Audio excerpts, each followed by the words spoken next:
Thank you, Indu. Thank you, Shantu,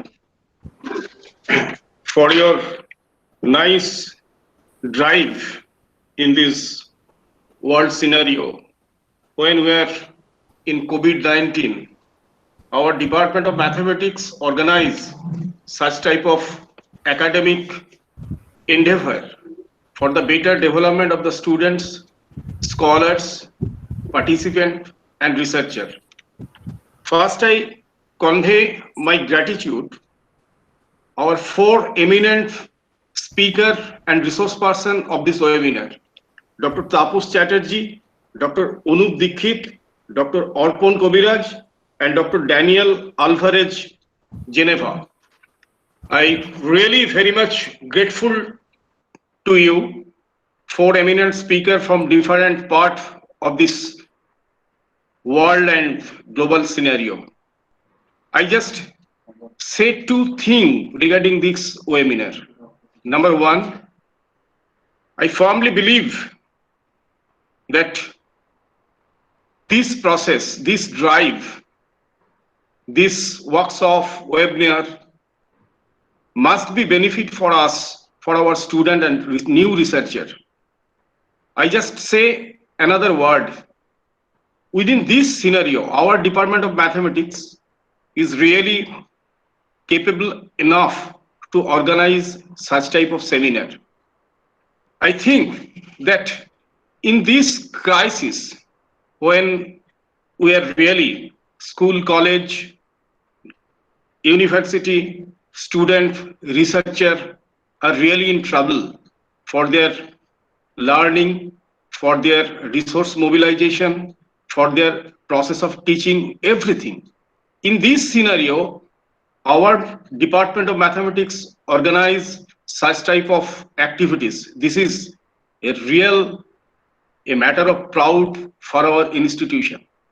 On behalf of my governing body, I again convey my gratitude to the resource person. They are really spend their valuable time and with us. I again convey my gratitude and thankful gratitudes to all. I believe by this webinar, we must be benefited. And I think school, college, global village, network, knowledge, everything is related with this process of learning method and webinar. I firmly believe that today's webinar, geometry and number theory must be success, and we cross the new road for our better development and betterment. Thank you all.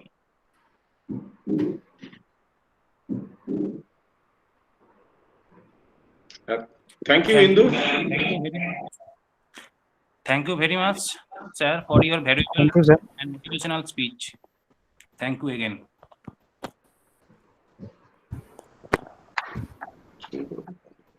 Now I request our head of the department, Bidhan Chandra College, Mr. Induvaran Mondol, to deliver his welcome speech. Thank you, Dr. De. First of all, I would like to thank our principal sir for his inspiration and constant support to conduct this seminar. And I am really thankful to our eminent speaker also, all the eminent speakers also, for taking out their valuable time for this webinar. I hope all the participants will enjoy these two sessions, and it will help to create interest among them in these two fields. On behalf of the Department of Mathematics, I welcome everyone once again. Now I request Dr. De to introduce our first speaker and start the first session. Thank you. Thank you very much, Indu. Now we start our first session. Our first speaker is Dr. Taposh Chatterjee. Dr. Taposh Chatterjee is currently working as an assistant professor of mathematics at IIT Ropar. He did his PhD from IMSC Chennai After his PhD, he worked as a postdoctoral fellow in the Department of Mathematics and Statistics at Queen's University, Kingston, Canada.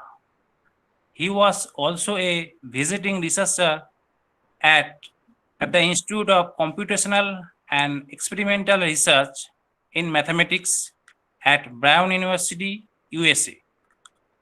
His research is focused on various topics in number theory. The title of his talk is What is Zeta Function? I would like to request Dr. Tapos Chatterjee to deliver your speech. Yeah, so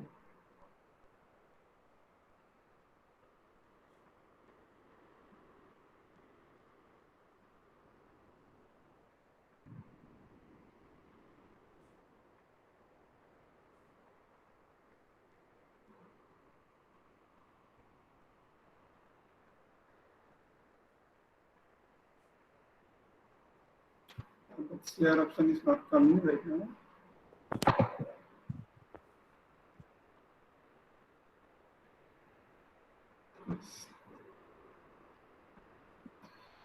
Is fine now? It's visible? Yes. Yes.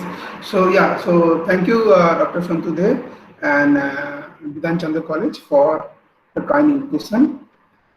And I was informed that the majority of this audience are from undergraduate and postgraduate students, and I was requested by Dr. Santu to keep this topic as those level of undergraduate and postgraduate students. Sorry for interruption. Yes. Your presentation is not not visible Not actually. visible? Not visible? No. Okay. Presentation is not clear. Voice is not clear, or No. Your voice is clear, but we can't see your presentation. We can see your video, but not the presentation. okay, maybe should I stop my video then?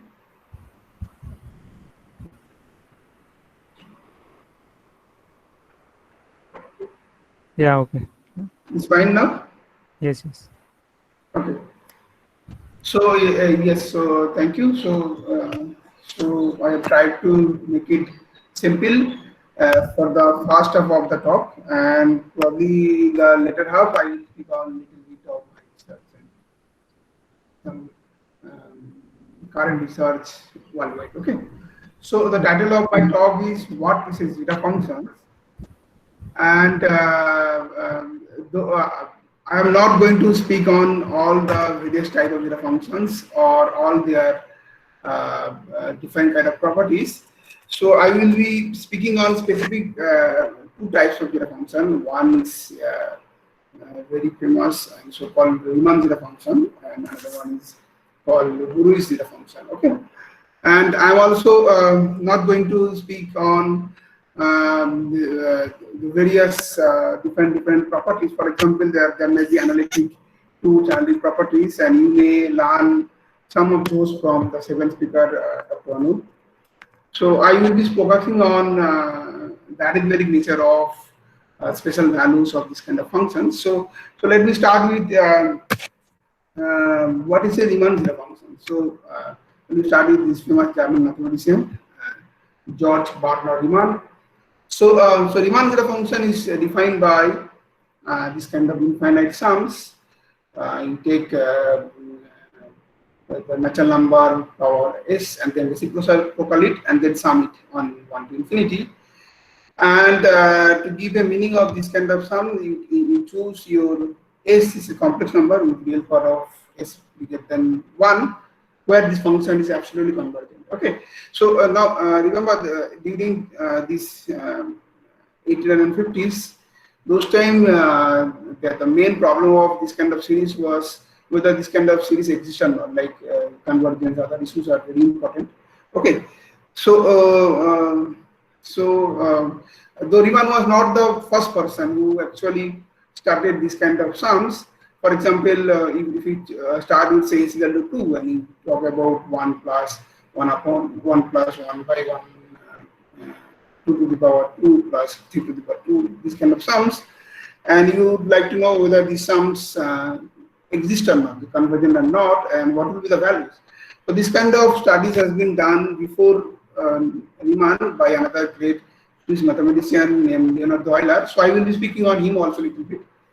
But let me start with this Riemann because the name goes after Riemann. So, so this actually appeared as a part of. So this was a project part of Riemann thesis around 1850s, and this work actually published in 1859, where Riemann showed that this function can be analytically continued to the whole complex plane except at x equal to 1, where it has a simple pole with residual 1. And the mind-boggling thing is that also in his this thesis, this idea of analytic continuations was actually originated. And so you can say Riemann is that father of this idea, analytic continuation. Okay, and he also proved the functional equation. What do you mean by that? So we start with these kind of functions: 1 over 2 s into s minus 1, then this by s power minus s by 2, and then we have a gamma function here, s by 2 and the function. So this product is actually has a nice property. It's kind of symmetric property. Okay, so zeta is equal to zeta 1 minus s. Okay. And with the help of this property, he established those functional equations of Riemann zeta functions. Okay, so so we call it Riemann zeta function, but as I told you already, the Euler was the first to study something called special values of Riemann zeta functions. Okay, when you have even integers, even positive integers. Okay, so by the way, please feel free to ask me question if you have any doubt anywhere. Okay. So, however, Riemann zeta function, we call it Riemann zeta function because the analytic continuation and these tools were developed by Riemann itself. Okay. So now let me go back to a little bit to know pre-history of this. So he is a famous Swiss mathematician, Leonhard Euler, and he has a famous identity. So he expressed this kind of infinite sums into infinite products over primes. And amazing thing is that those days this kind of thing was a very big problem, whether this kind of sums or product converge or not. Okay. So yeah, so what Euler did.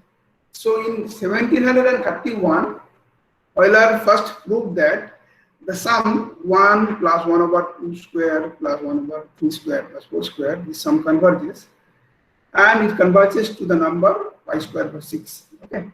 And similarly, he find out these other identities for the sums 1 plus 1 over 2 power 4 plus 3 power 4 plus 4 power 4 and so on. And this sum also converges and converges to pi to the power 4 over 90 and so on. Okay. In fact, in 1734, he gave the general formula of zeta 2k when you have a even positive integers, and you find out. So these are called special values of Riemann zeta functions at even positive integers. Okay, and this formula involves something called Bernoulli numbers. Now let me tell about something about Bernoulli numbers. What are those Bernoulli numbers? And he's also again a very famous French mathematician, Jacob Bernoulli. In fact, in their family there are so many Bernoullis. They are all mathematicians and physicists. He's one of those pioneers in their family. Okay, so Jacob Bernoulli. So what is Bernoulli number? So yeah, so let me start with these Bernoulli numbers. So this is not 1, 1 equal to minus 1, and B2 is 1 by 6, B4 minus 1 by 30, and then B6 1 by 42, and so on. And if you want to find out the nth Bernoulli number, so we have a generating functions, and which is given by this t over e power t minus 1. And if you generate these functions, I say this exponential generating function, then Bn will be the coefficients of t power n over factorial n. Okay. So and from this generating function, this is clear that these Bn's are all rational numbers. So this Q means the field of rational numbers. Okay. And not only that, you can also with a little bit small calculation, you can find out that this B2k plus 1s. That means that odd binary numbers are all 0 except the B1. Okay. So when k equal to 1, then it is B3. So that's why I wrote k. Okay. So and B1 equal to minus half. Okay. So but how to check this kind of statement? So this is simple. You just start with another function, say t by 2 plus t over t power t minus 1, and you check that this function is even function. Okay, and hence the inverse will be the even powers of t, and that should give you that v2k plus 1s are 0 whenever k greater than equal to 1. Okay, except b1 equal to minus half. Okay. So with the help of these boundary numbers, Euler proof in 1734 that these the special values of these functions, theta functions, at even positive integers will be given by this kind of formula: -1 to the power k minus 1 into b to k into 2 pi to the power 2k divided by 2 into 2k factorial. Okay. And you can easily note that, see, these are alternating on sign, right? So when k equal to even number, this is odd sign, negative sign. When k equal to odd number, this is positive sign. Okay. And obviously, from this formula also, you can predict that you can easily compute the zeta 2k divided by pi power 2k. This is a rational number, right? Because b2k is a rational number, and then the rest are also a rational number. So the value zeta 2k over pi power k is a rational number. Okay, for every integer k. Yeah, so this is observation, and then obviously I can give you some sketch how probably Euler has this idea. So so you start with this kind of identity with cotangent values. So pi cotangent pi z, and whenever your n is an integer and z is not a negative integer, can become or other integer. You start with integer. If z not is an integer, then you can give these values. You can rewrite these in terms of cosine and sine functions, and then you pair off on the right hand side for negative integer and positive integer, and then you become 0. Okay. And then you plug in these complex values of cosine and sine functions. Okay. With that help of these, you can easily find out that this identity goes like this, and then you do interchanging, and finally, after doing all the calculation, you see that here your zeta function appear into the picture in the right hand side. Okay. And with the help of this identity, you can easily find out. You just now have to compare the coefficients of z power 2k or 2k plus 1, whatever you want to compare, both sides. And then if you compare those things, then you will find out that zeta 2k's are nothing but -1 to the power k minus 1 b2k pi to pi to the power 2k divided by 2 into 2k factorial. Okay. And also this shows that what I wrote in the beginning, that these values of Once again, sorry for interruption. okay. Can you speak bit louder because Okay, so voice is not clear? well, am I audible now? Hello? Yes, you are audible. Okay. So so as you see that beginning, that the binary numbers are alternating signs, and that comes from this formula also. Okay, these numbers are alternating signs. Okay, so this was this historical background. Now one can ask that what type of number is this? Okay, so I'm interested to know about the arithmetic nature, how Like in classifications, how do you classify this type of number? So broadly speaking, I will tell you a broad classifications, but there are other ways also classified. So I'll classify numbers into these two categories. We say algebraic numbers, and what is algebraic number? So it is a complex number, which is a root of a non-zero monic polynomial with rational coefficients. Okay. And for example, every rational number is an algebraic number. Okay. And also there are irrational numbers which are algebraic numbers. For example, root 5 is an algebraic number. Okay. And there are complex numbers also which are algebraic numbers. For example, iota is an algebraic numbers.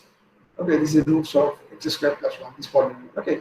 Now if we collect all those algebraic numbers, okay, and then you see there with respect to usual multiplication and addition, it forms a field, and it's called the field of algebraic numbers. Okay. This is also called the algebraic closure of rational number C. Okay. And those numbers which does not belong to this set, those numbers are called transcendental numbers. Okay. So what does that mean? So transcendental number, for the transcendental number, you cannot find the monic polynomial or rational coefficients such that it is a root of that polynomial. Okay. So am I audible? So it's fine. Yes. Hello? Yes, Yeah. you are audible. Audible, right? Yeah. So so please feel free to ask me question if you have any question. I hope so far everything is fine, right? Yeah, we will take the question after your lecture is over. So we will take it from the chat box. Okay, okay, no problem. So no, I'm unable to understand whether everything is like audible or not. Okay. So Yeah, now you are audible. yeah. So far what we have discussed, we are planning to learn about the arithmetic nature, how this can the values of Riemann zeta function look like. Okay. Or other special values. It's also called special values of the functions. Okay. So so this is a basic classification. There are many other ways you can classify. For example, you can further classify transcendental numbers into different categories. Okay. I'm not going into details. Now let us try to understand what type of number is this pi. Okay. So this is one of the important results in transcendence theory, and it is due to Lindemann, German mathematician Lindemann. He proved that in 1882 that pi is a transcendental number. Okay, and hence every power of pi is also transcendental. Every power means every algebraic power of pi. I should say that. Okay, yeah. Every algebraic power of pi is transcendental number. Why? Because if it is algebraic numbers, then you know that algebraic numbers, for example, they forms a field. So if pi is a transcendental number, then pi powers are all transcendental. If some of them are algebraic, that will force back pi to be algebraic numbers, because that will satisfy one monic. You can easily find out the monic polynomial with rational coefficients. Okay. So so with the help of this classical theorem, one can this is a picture of Lindemann. You can predict that these special values of Riemann zeta function at even integer is a transcendental number. Okay. Yeah. So now now the question is that what more is known? Okay, what is not known? So let us start with these open problems. So so one may ask that what happened to the number zeta 2k plus 1, because we have already discussed about the even integers, right? Special values of zeta function and even integers. What about the odd integers like zeta 3, zeta 5, zeta 7? Do you have any idea? Like, is this number is rational or irrational or algebraic or transcendental? Anything you know? Or maybe one can ask, what about the ratio of these numbers? You see that the ratio for even integers zeta 2k over pi per 2k are rational numbers. They belong to the field of rational numbers. Okay. Now same thing you can ask for odd integer points, zeta 2k plus 1 over pi per 2k plus 1, and you may ask this question whether this type of numbers are rationals or irrationals or transcendental or blah blah things. Okay, or maybe you can ask little bit more interesting and general question. Then what about this collection of these numbers? Say zeta 2, zeta 3, zeta 5, zeta 7, zeta 9, zeta 11, and so on. Okay, are there any relation among those numbers? Okay, so this type of question one can ask. Okay, and let us see what is known from this type of questions and how much is known to the world right now and how much you don't know. Okay, so so let me start about, before giving you the latest results. So let me start about some more typologies. So there is something called algebraic independentness. Okay. So what does that mean? Suppose you have a n numbers, okay, and say complex number, and you say that they are algebraically independent. If there is no non-zero polynomials inside Q, who are n variables x1, x2, xn, okay, such that P of alpha 1, alpha 2, alpha 1 is equal to 0.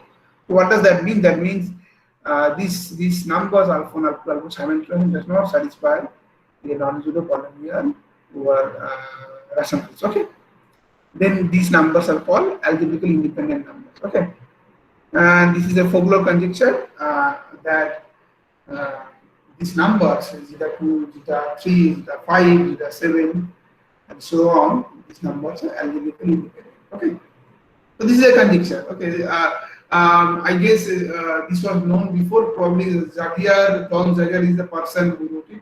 But I think this is very common conjecture. Okay, so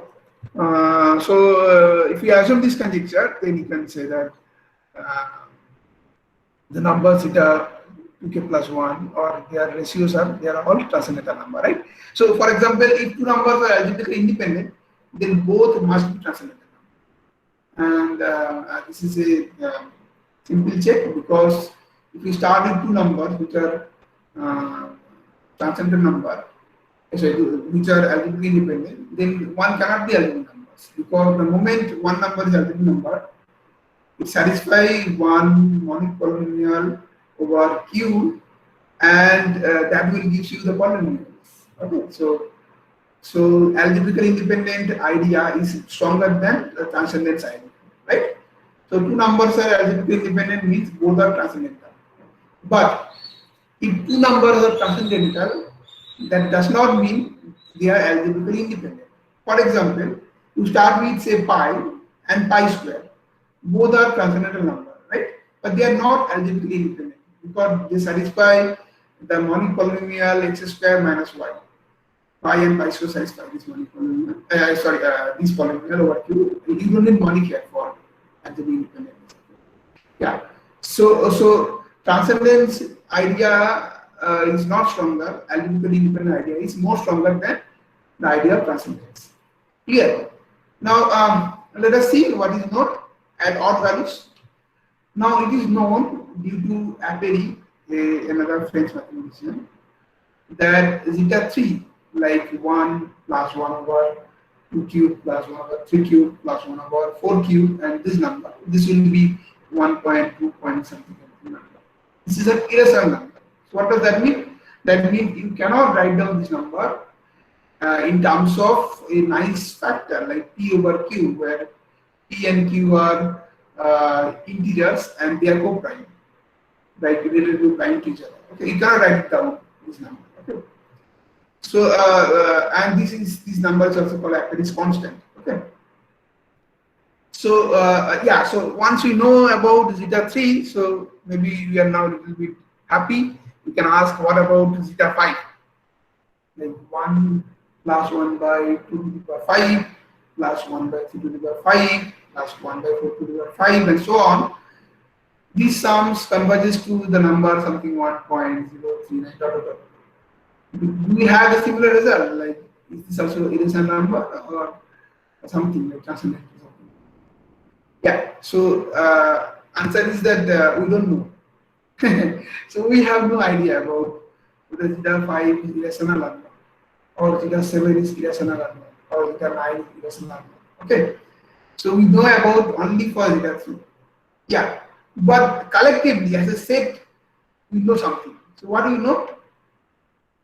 We know that there are infinitely many such numbers, zeta 2k plus 1, which are irrational numbers. Okay, and this is due to French mathematician Thierry Lebois, who proved in 2000 that if you collect the set of all the numbers, zeta 3, zeta 5, zeta 7, and then you formulate the Q span, the rational spans of these numbers, and then find out what is the dimension of these numbers. Okay, and he find out that if you stop at n decision, then it will be bigger than something n log, something like that, which will gives you that there are infinitely many irrational number among this list of special values of zeta function at odd integer points, odd positive integer points. Okay, this is known, and now there are many results also available due to Judelin and other mathematicians. Then Judelin proved that if you start with these four numbers, zeta 5, zeta 7, zeta 9, zeta 11, then at least one of those four are irrational number. All the four cannot be irrational number. Okay. And then also he extends this result that if you start with all the odd integers in between 5 to 69, and there must exist one integer n in between 5 to 69, 5, 7, 9, among those odd integers, such that 1, zeta 3, and zeta n are linearly independent over Q. Okay, so what do you mean by linear independentness? So linear independentness, by I mean that if you take the vector space or linear space generated by these numbers over the space of rational numbers, then the dimension will be more than 1. So what does that mean? That means the ratio does not belong to the rational number, ratio of these two. Okay. Okay, so they are linearly independent over Q. This is known to the work of Judelin.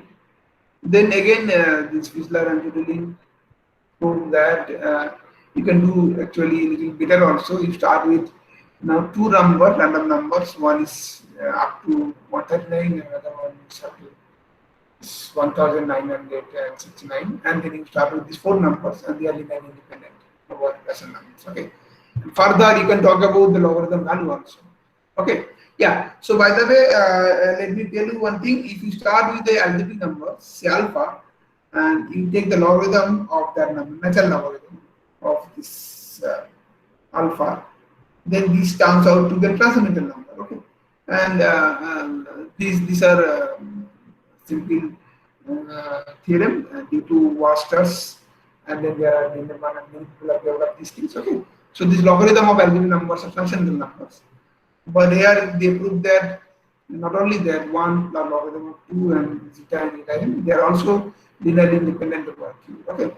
So what does that mean? That means apart from 1, see, 1 is already to rational numbers, right?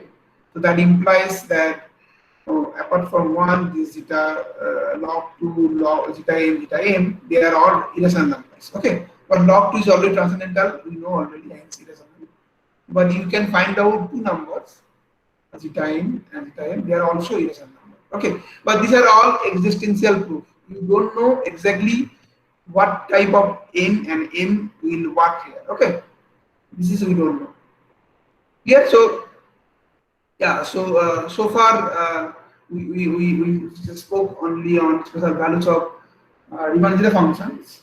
Now to learn little bit more, like their special values as odd integer and the ratio, let us consider another type of zeta functions, and this is called nowadays called Lewis zeta function, but it is generally called partial zeta function also. And this is this German mathematician Adolf Lewis. So what he did, so he actually partially he divided this Riemann zeta function into partial form, partially, and it is defined over this type of infinite sums 1 over n plus h to the power s, and your x is a numbers in between 0 and 1, cannot be 0, then obviously your s has to be a complex number with real power of is bigger than 1, where this sums has absolute convergence. Okay. And also note that when you put x equal to 1, this is nothing but the classical Riemann function. Okay. So you get back the Riemann function. So you can either say that this cannot be analyzed as a Riemann function, or it's also partial part of the function. Okay. Yeah. So now let us do little bit mathematics here with arithmetics here with these two functions. So you start with Riemann functions, theta s, and then you rewrite these sums into this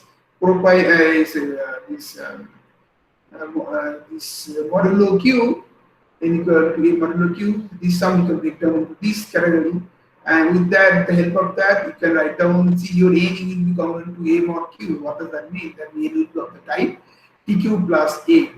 So you can replace n by tq plus a, and then you pay the m, and then you just interchange the sums, and then you can rewrite your Riemann zeta function in terms of Hurwitz zeta functions.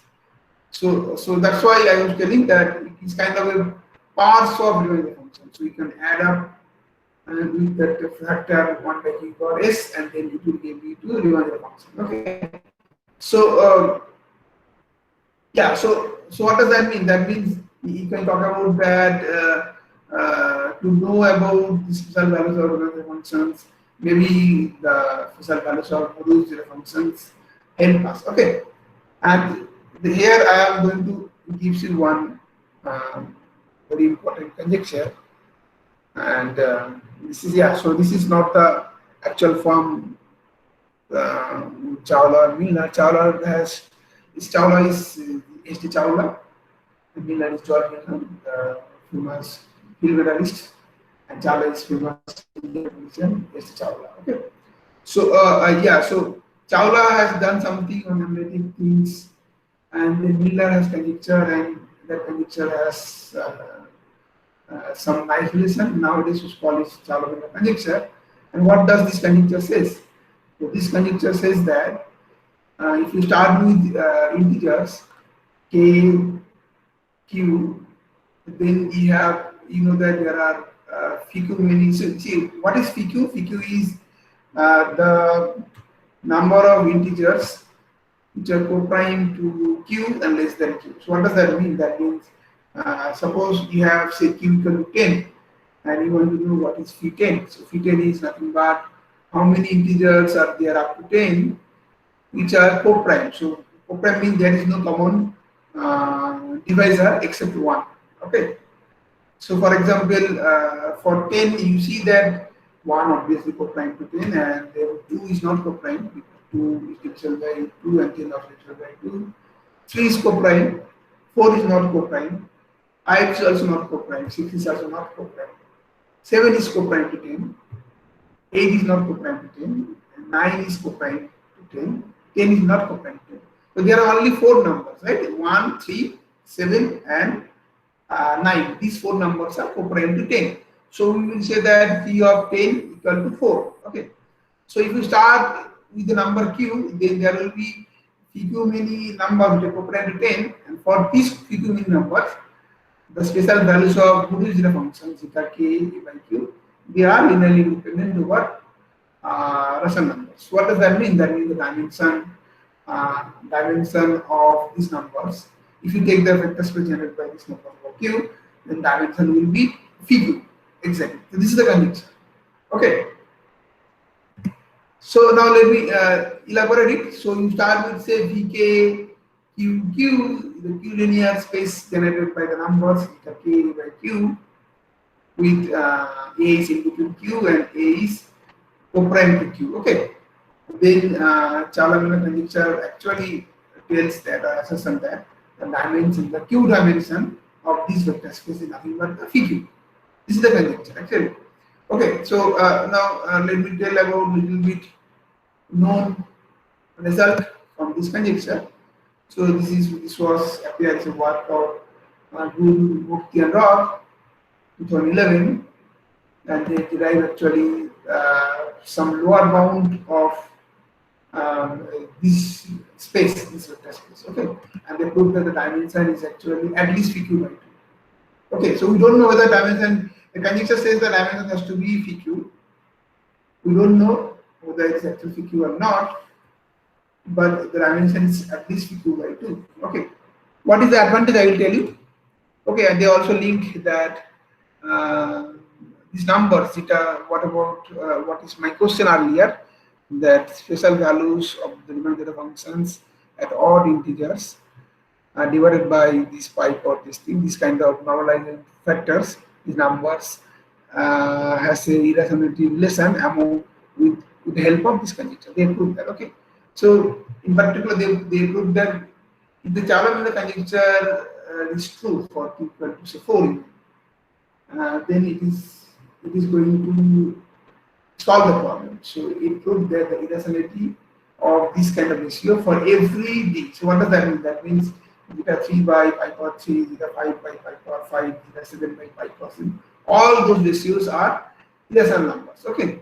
So you see that even if you prove or if you improve this conjecture a little bit, say pq by 2 plus 1, then you are done.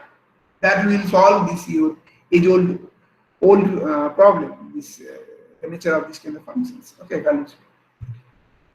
Now, yeah, so maybe how much time I have? I think less than 10 minutes. Okay, so let me then skip this proof idea of the proof. I don't need this idea of the proof. Okay. Yeah. So now let me speak about a little bit the last 5 minutes. Okay.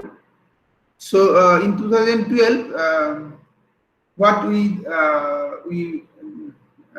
discussed, we improved. So we started with this this inside one number 1 zeta k a by q, and we find out that not only that, if we add those numbers 1 and then we talk about the linear Q-linear space, then the dimension of this space is at least pq by 2 plus 1.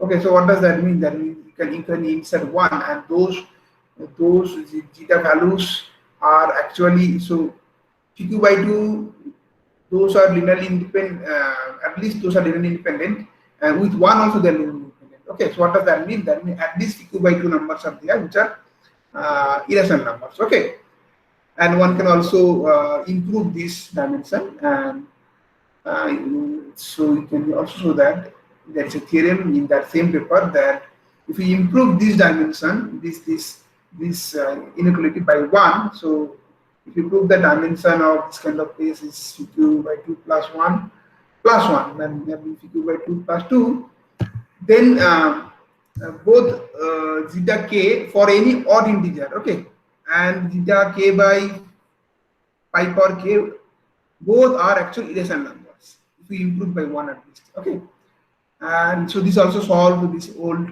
problem of irrationality of special values of zeta function at odd integer and their ratio also, the normalized, you can say the normalized Riemann zeta values. Okay, both.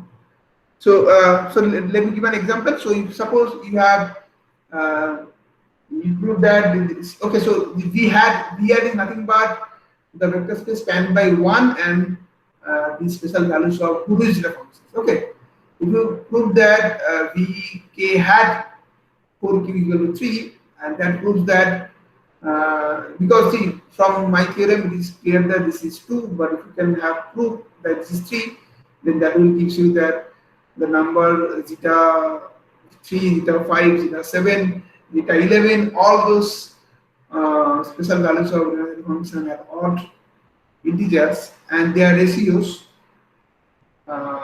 zeta like zeta 3 by pi power 3, zeta 5 by pi power 5, and so on, they all are irrational numbers. Okay, so so this is obviously you can understand this is a powerful idea. Yeah, so now I can tell you one more theorem from the same paper. This appeared in 2012. Okay, the integral theorem number 20, and here we proved that Okay, so we don't know that whether the dimension can be improved by 2 or not, but we know that for infinitely many odd integer k, you must have one integer q naught such that this value, the dimension of vk hat q over q is at least q by 2 plus 2. And whenever your q is co-prime to q naught. So what does that mean? That means that, for example, if you start with say q equal to a prime number, okay, if it is true for I don't know about that which is the number, but suppose this is a prime number, then there are all the primes are co-prime to these primes, and for all such primes the dimension of this space is at least q by 2 plus 2. Okay, yeah, so this is a very strong theorem, and then you use the Reval's theorems, okay, to prove this kind of statement. Okay, yeah. So maybe I'm not going to give you the proof. So now let me just conclude my talk. I'm saying that in this talk I only spoke about two types of functions. The functions, okay, Riemann function and Riemann functions. But one can speak about many other type of functions, functions, Artin functions. In particular, L functions. You will find out some of those in the second speaker. Also, is going to speak on those. Okay, some of the L functions you will learn from them. And also, you can also ask what about other properties like analytic properties, other properties. That also I did not discuss. You may find out some of these things in another talk. So I only concentrated on the special values and arithmetic nature. Okay. So by this maybe let me conclude my talk.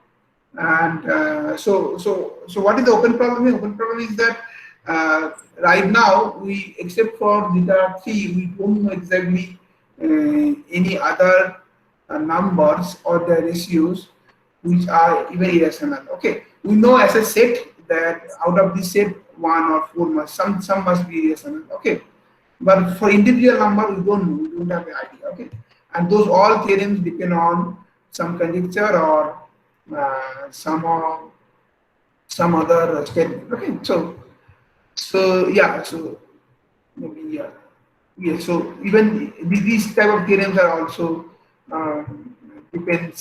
So in this kind of theorem also, this q naught is also not effective. So what does that mean? That means you cannot find out by this method what is that q naught for which all the other numbers will satisfy this kind of dimension. Okay, so there are a great scope of research on this type of topics on special values. Okay. In particular, you can ask more like deep question, and for example, you can talk about other type of numbers. So, like transcendent number, you can also divide into different type of numbers, Hegel numbers, U numbers, T numbers, and you want to know whether these numbers are Ziegel numbers or not, or Liouville numbers or not. There are many types of other numbers. Okay, yeah. So this is a very wide and empty field of research, and I am very interested to know more about this. If some of the audience are interested, please feel free to contact me. Okay. Okay. So thank you. I'm going to now stop my talk. Okay. Thank you very much. I hope I am on time. Yeah. 4:59. Yes, I'm on time. Okay, thank you very much for your nice and beautiful presentations. We collect very few questions due to the shortage of time from the chat box. Okay. First question is the Bernoulli number B0, B1, B2. How these numbers are derived? These numbers are the coefficients of the generating functions t over e power t minus 1. Okay, so if you find out the number t over e power t minus 1, and you write down e power t as a power series distribution 1 plus t over factorial 1 square factorial 2 and so on, then you see the 1 get cancels. Okay, and t get also cancels, and then you have a infinite series, you write down those things as a series of t, okay, at zero, okay. So at zero you have a series of t, and then the coefficients are Barnum numbers, okay. Okay, second question is what is the difference between algebraic number and complex number? Okay, so algebraic numbers are those numbers which satisfy a monic rational polynomials. What does that mean? That means monic polynomials with rational coefficients. So um, uh, complex numbers are numbers. Complex number is a bigger set. Okay, it contains all the numbers like algebraic, rational, transcendental, everything. Algebraic number is a subset of that number, which has nice property that it always satisfy a polynomial, okay, which is a monic polynomial of some degree, maybe degree 1 when it is rational number. It may be degree higher degree also. For example, for root 2, it satisfies the polynomial x power 2 minus 2, okay, x square minus 2, okay.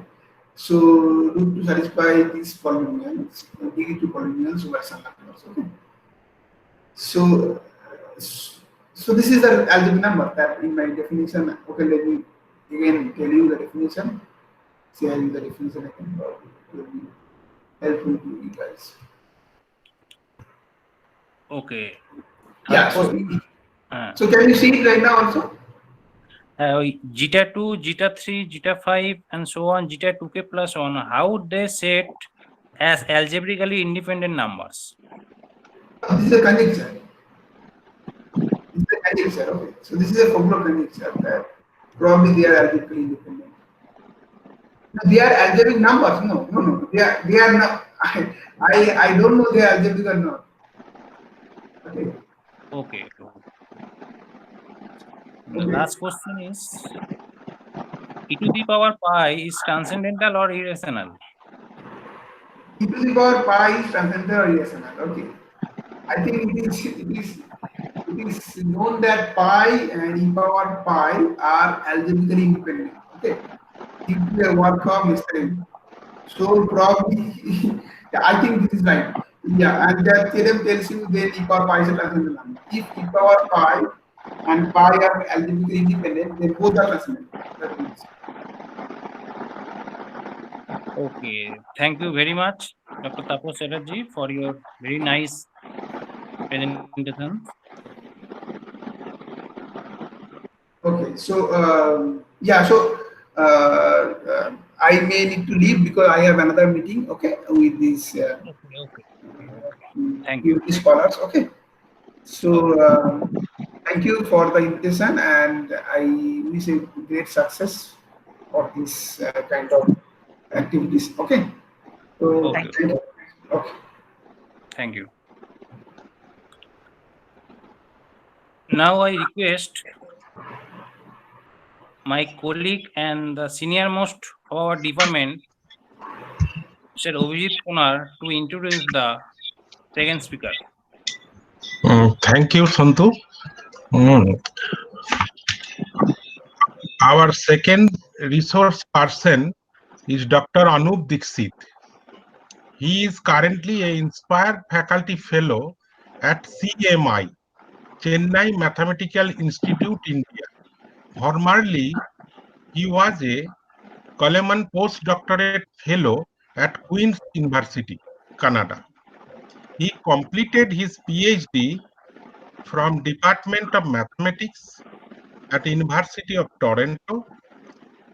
He is interested in analytic as well as algebraic number theory.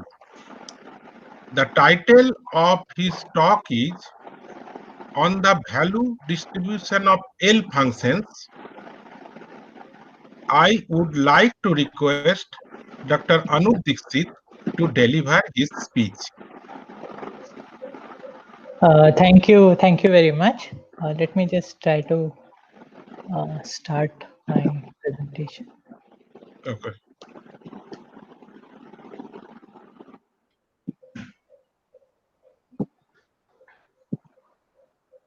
Okay, is this visible to everyone?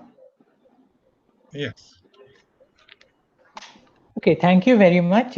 I'm delighted to be here, and it is a rare opportunity for me to address students and research scholars. I'm going to keep this talk mostly motivational, and I'm going to try to initiate people into this topic of value distribution of health functions. This is a very vast topic, and hopefully some of you will get interested in it and investigate it further. So it's not going to be a comprehensive talk with all the results or anything, but it will just be an initiation into this topic. Okay, so let's begin. So it's a theme in mathematics to study sequences of numbers. For example, we have sequence of natural numbers, or we have sequence of prime numbers, or we have arithmetic progressions, let's say 1, 4, 7, and so on. Or more celebrated ones, more popular ones are the sequence of Fibonacci numbers, let's say. Sorry for interruption. I can't see your slide or presentation. Is it the problem with everyone, or? No, it is visible to all of them. Okay, some people are saying it's visible. Maybe I should do what Tapas did. I'll just turn off my camera, and hopefully that will be better. Is it better now? No, it's not possible actually. Because I'm using another device to present, and I can see my screen, so it should be visible.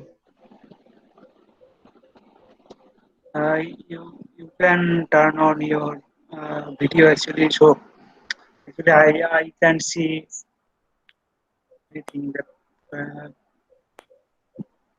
presentation or the video.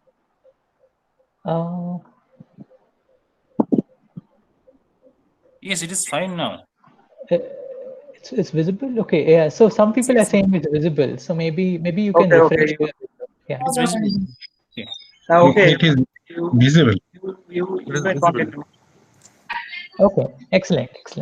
So another sequence is the sequence of Fibonacci number, which is quite popular, and there are several ways of studying sequences of numbers, but one of the tools is to use a generating function. And a standard generating function is that of a power series. Suppose I have a sequence an, then I associate this power series an next to the n. And then studying this power series gives me information about the sequence. Let me give you an example. Let's talk about the Fibonacci number, and let's call this F0, F1, F2, F3, and so on. The nth Fibonacci number is Fn. Now let me associate the corresponding power series, which is of the form Fn x to the n. N is equals to, in this case, n is equals to 0 to infinity. So this is basically going to be a power series of the form 1 plus x plus 2x square plus 3x cube plus 5x to the power 4 and so on. So the coefficients are that of a Fibonacci number. Now, one thing to note here is I can rewrite this as 1 plus x plus the rest of the series. N is equals to 2 to infinity Fn x to the n. But what do I know about the Fibonacci number? I know that f of n is f of n minus 1 plus f of n minus 2, which is what all of you know. And this is true for all n greater than or equals to 2. So for each of these fn's, I can rewrite this again as 1 plus x plus summation of n is equals to 2 to infinity f of n minus 1 x to the n plus f of n minus 2 x to the n.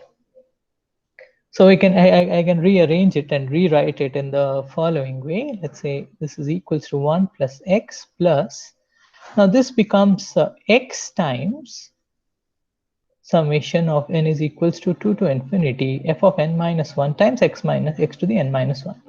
Or in other words, I can just say this is equals to n is equals to 1 to infinity f of n x to the n. But I have to multiply with an extra x. That's the first term. And then the second term is exactly going to be n is equals to 0 to infinity f of, sorry, I have to multiply it with x square. And then f of n is equals to 0 to infinity, f of n x to the n. Now, what is this? This is nothing but our g of x that we started off with. And this part is nothing but just g of x minus the first term, which is 1. So in other words, I can rewrite this whole thing as 1 plus x times, this is g of x minus 1, and plus x squared times g of x. And what was this? This was just equals to g of x itself. Right, so I get an equation in terms of g of x, and therefore I can achieve a closed form of g of x, which is basically, if you do the computation, I believe you'll get something like 1 minus x squared, something of this form. I might be wrong with a sign, minus or plus. So the point is that we started with a series, we started with a sequence, which is a Fibonacci sequence. And we associated this power series, which was defined in terms of the Fibonacci sequence, and we ended up with this particular identity. We ended up with the fact that this power series looks like this nice function. And now, if I use binomial theorem to this function, then I can in fact get all the coefficients f of n just as the Taylor expansion coefficient, and we are familiar with binomial coefficient, binomial theorem.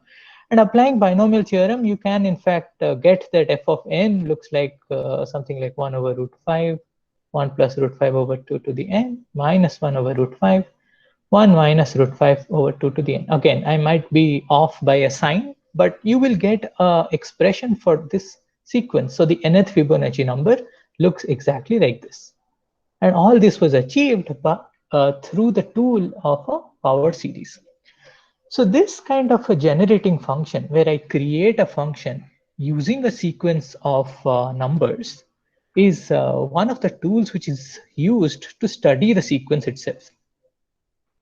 So this is a standard generating function. But another type of generating function is Dirichlet series. Now, what Dirichlet series does is it takes the sequence an and it associates a function of this kind, summation of an over n to the s. Now, this is here s can be any complex number, so this is a complex function. And this kind of a function was introduced by Dirichlet, and his motivation to introduce this function was to study prime numbers in arithmetic progression. Now, I should note that Dirichlet is in early 1800s, and since the time of Euclid, since 400 BC, we knew that there are infinitely many primes in natural numbers. However, we did not know that whether there are infinitely many primes or not in an arithmetic progression. In an arithmetic progression, where the leading term and the common difference are co-prime. Of course, you have to assume that. But let's say you take an arithmetic progression like this, 1, 4, 7, 10, and I ask you how many primes are there in this sequence. There are in fact infinitely many, and up until 1800s it wasn't solved, and it was Dirichlet's idea to use these kinds of Dirichlet series and use and study their analytic properties to derive this theorem. So that's also called the Dirichlet's prime number theorem. So that's one of the importance of looking at these kinds of Dirichlet series. Now let me tell you what an L function is. Now L function is typically a Dirichlet series where the sequence ANs arise from some nice arithmetic or geometric object. I'm going to give you some examples in a minute. So you start with a nice arithmetic object, and a sequence ANs originate from this object. And attached to the sequence AN, you associate a Dirichlet series. But what happens to this Dirichlet series is it doesn't make sense everywhere on the complex plane. So this function that is not convergent for all possible s. So what happens is it is usually convergent on the right half plane. On some right half plane, let me call this point as sigma a, just for your reference. So this is, if you look at all the points here, the function would make sense here. The series would be convergent here, but not on the left-hand side. So I think that was one of the questions on the chat box, that whether zeta function makes sense on the left-hand side. As a series, it does not make sense on the left-hand side. This summation 1 over n to the s doesn't converge when s is less than 1. But what we can do is we can talk about the meromorphic continuation of these functions. So now let's go back to your complex analysis class. And as you know that what is a meromorphic function? It's a complex differentiable function, which is complex differentiable everywhere on the complex plane except for a discrete set. You can think of an analytic function, an entire function, a function which is complex differentiable everywhere. So we know that such a function, we are looking for a function which is defined everywhere, and it exactly looks like this Dirichlet series in this particular region. In this particular right half plane, it looks like the series. The rest of the plane, of course, it doesn't look like the series, but it is differentiable everywhere. And we know that if such a meromorphic function exists, it must be unique by the analytic continuation, uniqueness of the analytic continuation of meromorphic functions. And once, suppose it's not always easy to find a meromorphic continuation for the series, but if we can do that, so that's the hope, that's the big hope. So if it is possible to do that, then the value distribution of that resultant function sheds light or gives us more information about the object that we started off with. Okay, so this is the philosophy of L function. So L function is a function which comes as a Dirichlet series attached to some underlying arithmetic or geometric object. And our goal is to analytically continue it and then study its value distribution. And somehow that will give us information about these objects. So let me give you a couple of examples to kind of motivate what I'm trying to say here. Let's start with the most familiar object that we know of, integers. Now, integers are the more familiar object because they're a principal ideal domain with one generator, and the generator is the multiplicative inverse, that is 1. So it's one of the simplest object in mathematics. And associated to this, the L function associated to this is the Riemann zeta function, as you saw in the previous lecture, the Riemann zeta function, which is given by the series. And beware, this series doesn't make sense everywhere. This series is convergent only on the right half plane of 1, only in this region. So this zeta function looks like the series on real part of s greater than 1.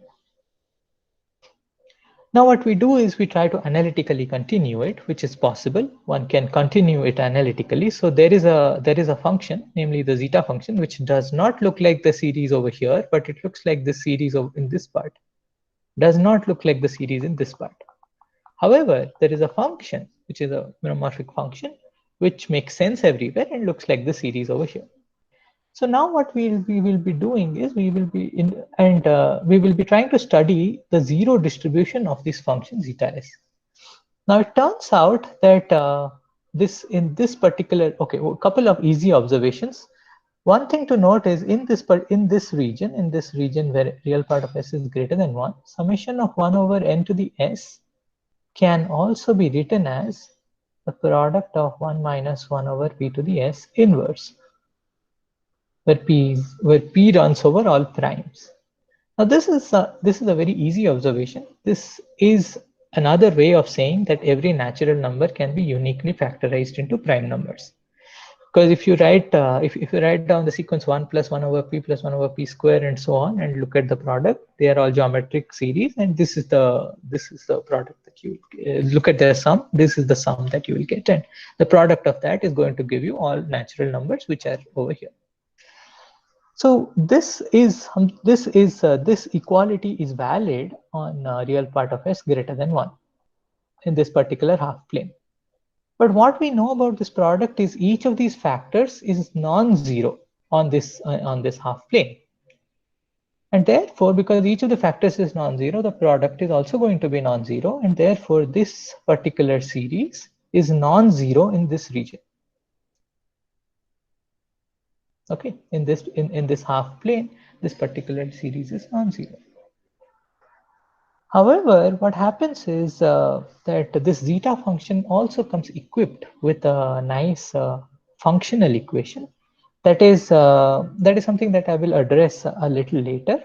But my point is that the study of the zeta function gives okay. So there's a question of what are the applications. We are going to come to applications. So as you will see, one of the applications is right here in front of you. So one of the applications is the study of, let's say, prime numbers. Now, what are prime numbers? Prime numbers are the building blocks of these integers, because every number is composed of prime numbers. Every number can be written as products of prime numbers.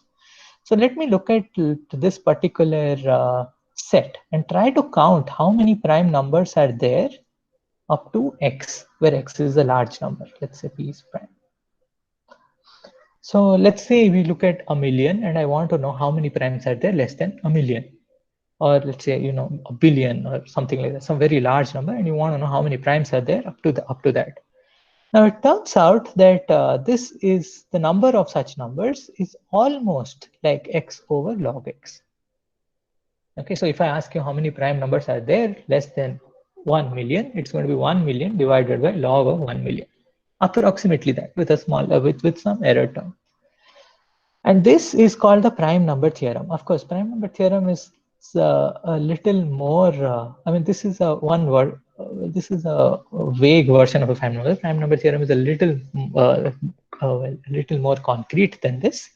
But this is essentially what it says, that the number of primes less than a large number is x over log x. And this is a consequence of the fact that zeta s is non-zero on the one line. So this is a consequence of the fact that if I look at zeta function on this one line, notice that zeta function is no longer this series on this one line. We are looking at the continuation of the function. So we are looking at a function which makes sense everywhere and looks like the series on the right side of this one line. But if I just focus on that function on this one line and it is non-zero on this one line, then that implies this prime number theorem, and the proof of that is quite deep, which is, this is not the right forum to talk about the proof. And also I should also say zeta is non-zero here, and it has a pole, it has a simple pole at s is equals to 1. So if you, as the one question was raised as what are the applications of L function, zeta function is the most common L function, and this is one of its application. You get prime number theorem by studying analytic properties of zeta function. We will look at we'll look at a little more about the value distribution of the zeta function. But let me try to give you one other example, because you must have been bored by seeing zeta function all the time. Let me give you another L function. So let's look at another object, another nice algebraic object, which is the Gaussian integers. So Zi, which consists of all the numbers a plus ib, where a and b are integers. Okay. So now the associated function, the associated L function to this is given by summation n over n to the s, where what are your ans? Where ans are, sorry, someone else started presenting, it seems.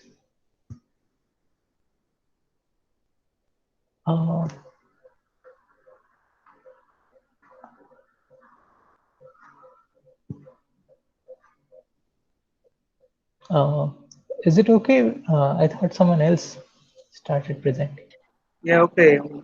Oh, all right. Okay.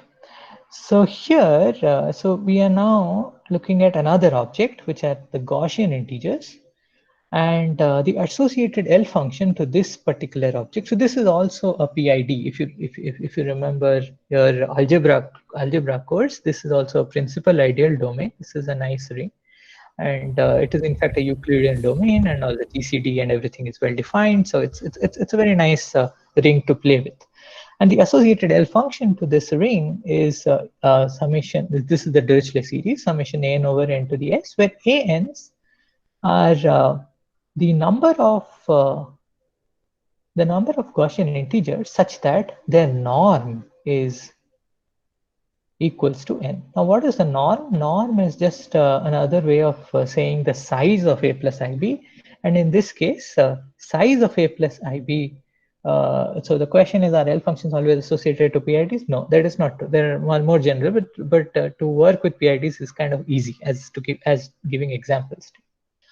Okay, so it's defined right here. Zi is a plus ib, where a and b are integers. These are called Gaussian integers. Like for example, 1 plus 2i or 3 plus 5i. These are Gaussian integers. Okay, so I'm addressing the questions as I see them. If I miss some questions, please ask me at the end.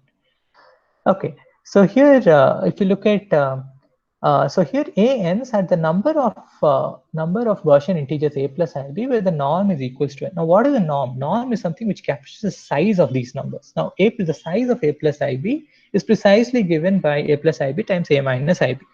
So here, essentially, it is counting a plus I, although all the numbers a plus ib, such that a square plus b square is equals to n. In other words, an is the number of ways n can be written as sum of two squares. Of course, if I write it as a square plus b square, I could also write it as a square plus minus b square, but we are not going to count those trivialities. So each pair is going to give me three other pairs. We are just going to count them once, and an's capture the total number of those things. Number of ways n can be written as sum of, n can be written as sum of two squares of integers. Okay, and then so this is an interesting function, and it also has all kinds of nice analytic properties. So this makes sense to the right side of on the right half plane. This function is convergent on the right half plane, exactly like the Riemann zeta function. It also has an analytic continuation. So this is just to give you an example of what an L function is. And in fact, if you write down the Euler product of it, you will notice that the product will be designed in such a way that it will be clear that all the primes 1 modulo 4 can be written as sum of two squares, not otherwise. 3 modulo 4 and not sum of two squares. So these are just some examples of associated L functions to certain objects. Now you can also study the distribution of primes for Zi, and these L functions is going to have some information about the distribution of primes. But then I have to tell you what primes are, and maybe that is the discussion for another day. Okay, so now coming back to the topic at hand, we are interested in the value distributions of these functions. So let's first look at the Riemann zeta function. These are the things that we already discussed. So this Riemann zeta function on this half plane is defined as the series, which also has this Euler product, absolutely convergent on this half plane, can be analytically continued to the entire complex numbers. This is something that we discussed, and it has a simple pole at s is equals to 1. Remember, when we talk about zeta function, we don't think of it as a series. We think of it as a function which makes sense everywhere. Only in this particular region, it looks like the series, and that's where we think of it as a series. And then this zeta function has an interesting symmetry. When I multiply the zeta with a certain function, with certain gamma factor, it turns out that the resultant function has a symmetry. That means symmetry about the half line. Let's say this is 0, this is 1, and this is your half. Then any point over here, let's say a plus ib, is related to 1 minus a minus ib. So there is some kind of a relation between these 2 points, so that there is a symmetry about the half line, and these 2 points will take values which are conjugate to each other. So there is some kind of a relation between these 2 points, where half line is kind of the mirror. So some relation lies between the points s and 1 minus s. That is when I multiply my zeta with a nice with a certain gamma factor. So these are gamma function. Let me not go into defining gamma function, but let's say that when we multiply it with something, we get some relation between these 2 points. And what we know, what we discussed now, is that there are no zeros of zeta on this part. to the right of 1, and using this kind of a functional equation relating this to this point, we will also conclude that there are no zeros to the left of in the left half plane, except for some exceptions coming from the gamma factor. We shouldn't forget the gamma factor, which has some poles at non-positive integers. So what we get is we get some trivial zeros on the negative line, but otherwise there are no zeros in this part. Okay. And the Riemann hypothesis claims that all the zeros are concentrated on the half line itself. So let me try to draw another clean picture over here. Let's use some other colors just to make life more colorful. You have, so this is how your zeta function looks like. There are no zeros over here. So this is my 0, this is my 1. So this is a complex plane, huh? And this is my half. So on this side, there are no zeros. And on this side, there are almost no zeros. And there are some zeros over here on negative even integers. And these zeros are arising from the gamma factors. Now the mysterious part is this particular strip. This strip. Now in this strip, because we know that this half line acts as a mirror, we would expect that all the zeros lie on this half line. And that's the Riemann hypothesis. So Riemann hypothesis claims that all zeros are here on this line. Now we know a lot about the zeros of Riemann zeta function. Let me see if, okay, I am not doing very well on time. So I'm just going to say a couple of things and then we will see how much we can cover. It's fine if we don't cover much. So what we know is, if I look at a very small interval around the half line, let's say I look at this particular interval between half minus epsilon and half plus epsilon, we know that almost all the zeros of the zeta function are concentrated in that interval for any epsilon. For any epsilon, almost all zeros are concentrated in this small strip. However, we don't know that almost all zeros are concentrated on the one line, on the half line. The best that we know is that about 41% of the zeros are on half line. So that's completely mind-boggling, and we don't have any kind of an idea to go about it. So let me just say a couple of words about, so that was a specific case of Riemann zeta function, which is just one of the L functions. However, when we talk about L functions, we talk about them in much more generality. And the most common class of L function is called the Selberg class, which is the most widely accepted class, widely studied class of L function. This is supposed to be all the interesting L functions around. Actually, that's not true, but all the L functions coming from a certain automorphic structure. So this is how it is defined. These are the properties of these are the functions which mimic the properties of the Riemann zeta function. There should be a Dirichlet series, just like the Riemann zeta function, but with some a of n over n to the s. It has to have an analytic continuation, that's except for a pole at 1. Euler product, functional equation, which means when I multiply with a gamma factor, it should have a symmetry, just like the zeta function. And then the Ramanujan hypothesis, which says something about how the coefficients grow in this Dirichlet series. So if something satisfies all these properties, then we say it's an L function. Now, because of lack of time, I don't have that much. I may not have that much time to talk about L functions. So let me first say a few words about the zeros of the zeta function, things that I've already mentioned. See, remember that figure again. There are no zeros here, and there are only a very few zeros here on negative even integers. So the entire action is happening in this critical strip. So what we can do is we can ask how many zeros are there. Let's say up to height t. So let's say this is height t, and this is my 0, this is my 1, and let's say this is my height minus t. And I can ask how many zeros are there in this particular region. And it turns out that the number of zeros is given by t log t. So in fact, there are quite a few zeros of it. Like as I keep increasing my t, the number of zeros keeps on increasing. However, in this critical strip, and the conjecture is that all of them lie on the half line.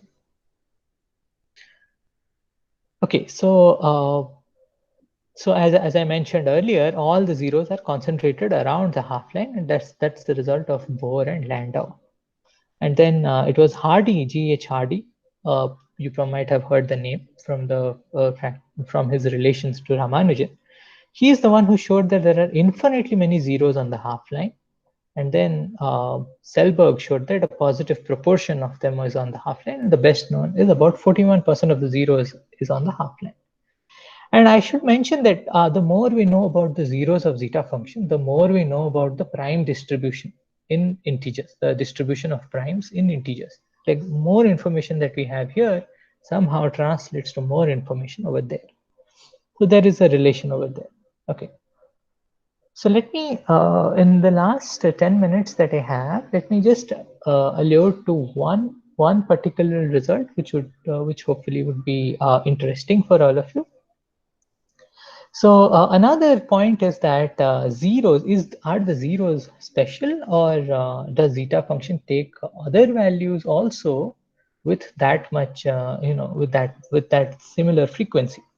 Turns out that they are both similar as well as they are different. So okay, to answer your question of what is O of t, it is an error term. Okay, forget about it if you are not familiar with the error notation. Think of it as, okay, this plus something small, some small error term.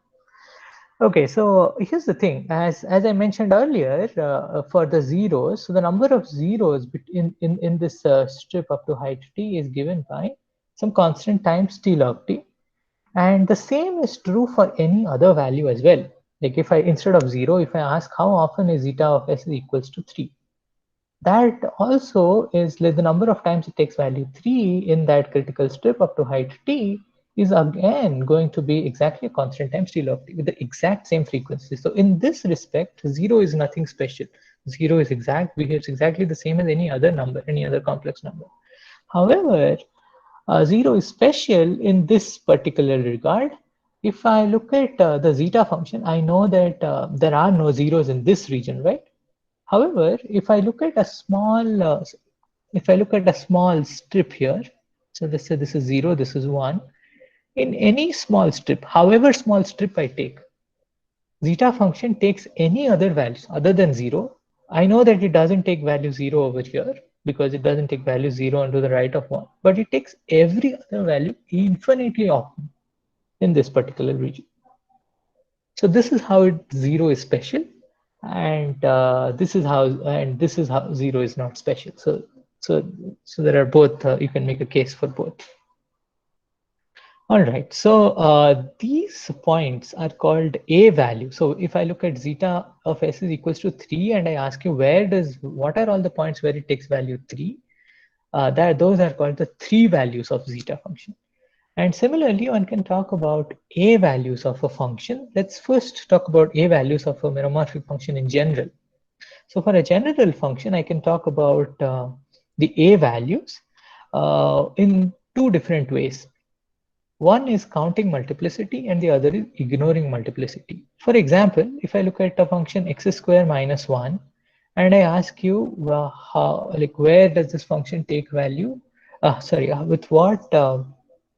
Let's say what are the 1 values of this? What are the what are the 1 values of this function?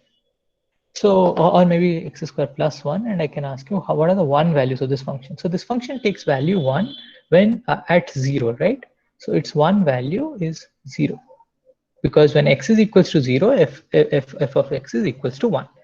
But it takes the value 0 with multiplicity 2, because there is a x square here. All right. So on the other hand, if I just look at f of x is equals to x plus 1, then this takes the value 1 with its 1 value is 0 with multiplicity 1. And this is with multiplicity 2. the point is that we can either count the number of one values with there is only one value, which is 0. So we can either say that, okay, the number of one values is 1, or we can say the number of values is 1 with multiplicity 2.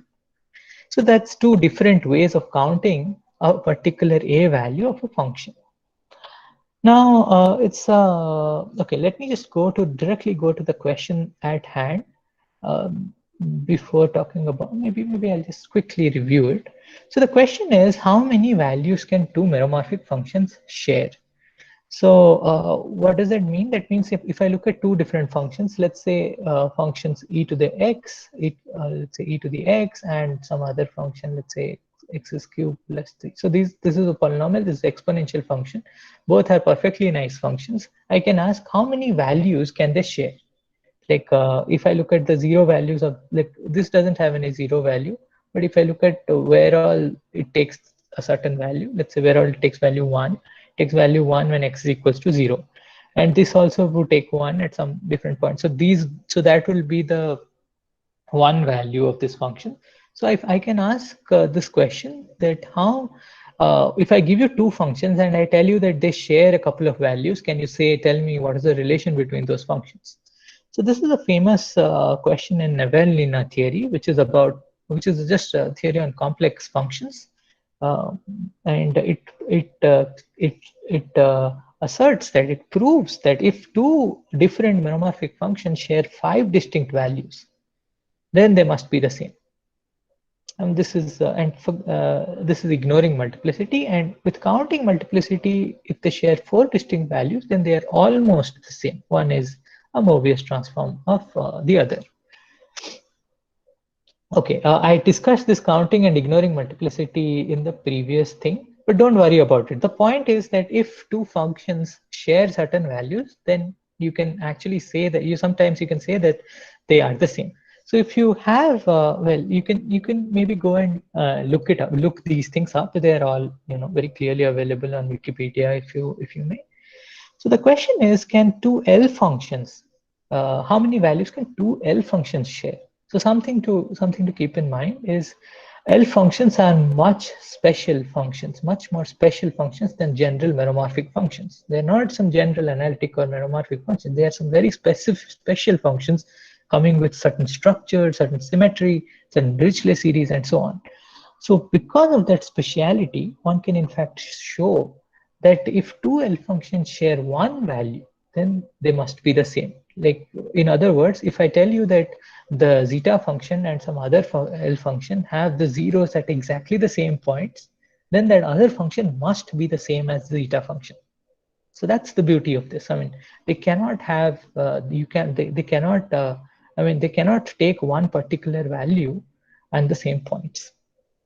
And because I'm running out of time, I was hoping to give you the argument for this, but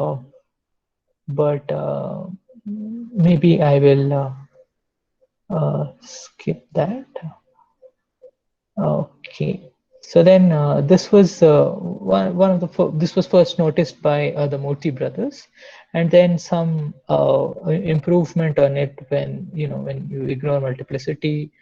Count multiplicity was done by Studing and Bauch-Quinley, and then Bauch-Quinley also studied this particular problem when we compare one L function with some meromorphic functions. In the previous two questions, we were looking at two L functions and saying, okay, can they share one value? Can they share one value or two values ignoring multiplicity? But in this particular case, we are looking at any random meromorphic function and an L function. Let's say they share one value counting multiplicity and one value ignoring multiplicity. In fact, then you can say that the meromorphic function must be the L function itself. So these are pretty results, although I think I may not have done justice to it because of the time constraint, but you can go back and look these things up. So some of the things that I showed a few years ago as a part of my thesis was to show that all the previous results were done for the Selberg class. Now I considered a much larger class of L functions, and in fact I proved all the previous results in that context. And additionally, I also introduced another notion of derivatives into these sharing values. Suppose we start with any meromorphic function and an L function, and let's say they share one value counting multiplicity, and their derivatives share another value, which is the 0. Doesn't have to be 0, but if the derivatives share another value, ignoring multiplicity or perhaps counting multiplicity, then in fact they are very closely related to each other. One is like constant times the other. Okay, so I think I am out of time. So I think this is the right place to stop. Thanks everyone for the attention, and I hope this gave you some kind of a motivation to dig into it further and investigate it further and get inspired and probably prove some better results. Okay. Thank you very much for your beautiful presentation. We have all enjoyed it, and there is few questions in the chat box. I think some questions are basic question. Already you have discussed. One question I can tell you. What is metamorphic function? Oh, meromorphic functions. See, meromorphic functions are complex differentiable functions. You see, when we talk about in complex analysis, there is this notion of complex differentiability. If you if a function is complex differentiable, then it looks like a power series in a neighborhood. So meromorphic functions are complex differentiable function on the whole complex plane except for a discrete set. That's a meromorphic function. Thank you. Thank you very much for your nice and beautiful presentation. We will take a session break for 15 minutes. After 15 minutes, we will rejoin in this link. Thank you. Thank you very much. Thank you.